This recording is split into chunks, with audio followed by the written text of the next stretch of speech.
Welcome back to the Herbal Jumpstart course where we're exploring what's the best herb for you. So far, we've explored the pungent and salty tastes, which included two powerful herbs that can be used every day to modulate inflammation and provide deep nourishment. This video includes the sour taste as well as a review of the tastes so far. So sour. Sour herbs wake up our senses. They enliven digestion and are often filled with antioxidants and flavonoids, which can modulate inflammation. The sour taste is filled with a wide range of tastes, from the puckering sour of a lemon to the sweet sour of many fruits. Herbs within the sour taste often are strong protectors. For example, elderberries, bilberries, and blueberries protect our eyes. Schisandra is a lovely liver protector. And there's an herb that's treasured by many for its beauty, wild rose, which protects the heart. Roses, especially wild roses, are known for their alluring beauty and scent. These are one of my favorite plants to harvest or wildcraft as they grow abundantly where I live. And coming up on a rose briar, you often hear and smell them before you see them. That gentle scent permeates the air, while the buzzing of busy bees create this steady low hum.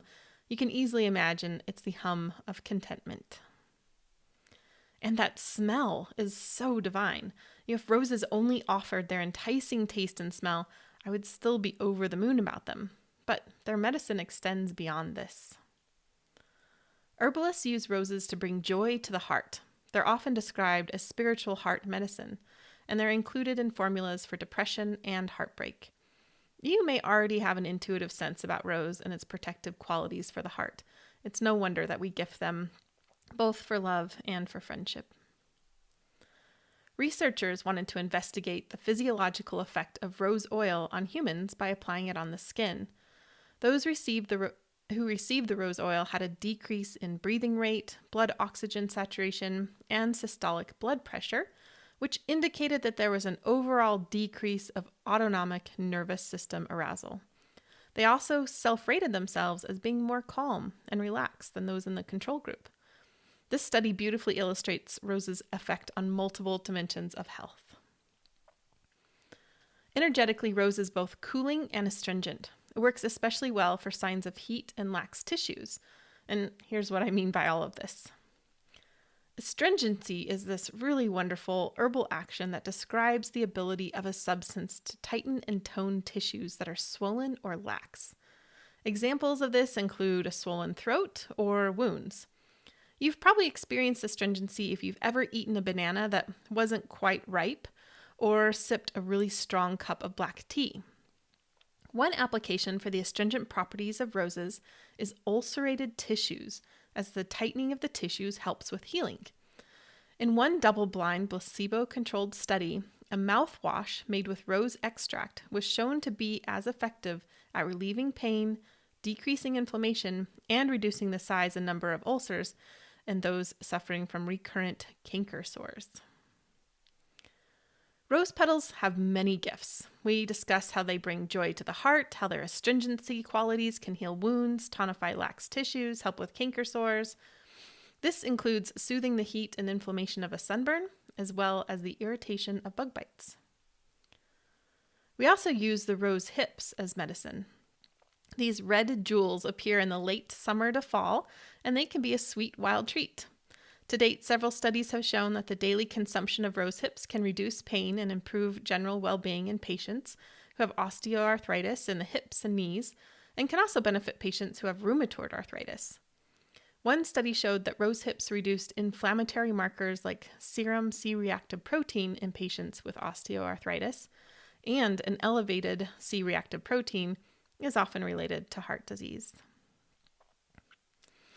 Here's some photos I've taken over the years. This is basically to show off. I've seen lots of roses, especially in France, but also to remind me to say that many roses besides just wild roses can be used similarly, but I would choose roses that have a scent. So if you're wondering, can I use the roses in my backyard or my neighbor's yard or whatever, give them a smell. If they have no scent, then I wouldn't use them. You also want to be careful that they haven't been sprayed with anything harmful. Eating fresh rose hips while out hiking is a favorite way to get lots of beneficial phytonutrients in you. And when harvesting my own hips, I like to either use them in honey, or I dry them whole to be later used in syrups or teas. The thing is, when eating rose hips, you just want to avoid eating the hairs and seeds within them. So you kind of want to break them open and scrape out those hairs and seeds, and then eat that little bit of fleshy pulp around there. Dosage for rose. Well, rose can be enjoyed in food-like quantities. So you can really have the fresh or dried rose petals as needed. The rose hips, the studies that were done had them in food-like quantities, so like 45 grams at a time. And they both can be made into an alcohol extract or tincture. In your workbook, you'll find 2 delicious recipes for roses. One is rose petal honey. This is absolutely one of my favorite all-time treats and something that we make every single year. And it makes a lovely gift for people too. It just tastes like ambrosia and it's so beautiful. And then another is a recipe for making a breakfast muesli. And this is a really great breakfast. You make it the night before and you soak dried rose hips in the solution. And then when you wake up in the morning, you have breakfast ready. As I mentioned, when thinking about using rose, you don't want to use any roses that have been sprayed with pesticides, and you definitely want to avoid florist roses. And in general, I've been talking about using the whole herb, but I just want to mention that rose essential oil is, it takes a lot of roses to make a little bit of rose essential oil. And hydrosol is a wonderful way to get that beautiful scent of rose, but it'll be cheaper and a lot more sustainable as well. All right, well, you just learned that wild roses are, of course, a beautiful herb that protects the physical and spiritual heart. And it's also a cooling and astringent herb that can tighten and tone tissues, very helpful for wounds, including mouth sores, sunburns, and bug bites. As you might have guessed, wild rose is one of the 29 herbs I include in my book, Alchemy of Herbs. You can find this book wherever books are sold. And as a thank you gift, I have several bonuses for you, which you can instantly download at alchemyofherbs.com/order. Before we go on to the next taste, I want to discuss how the energetics of plants are always on a scale.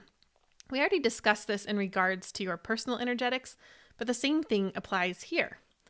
So while a plant might be classified as hot and dry, it could be really hot and just a bit dry, or maybe really dry and just a bit warming. Here's another way to think about this.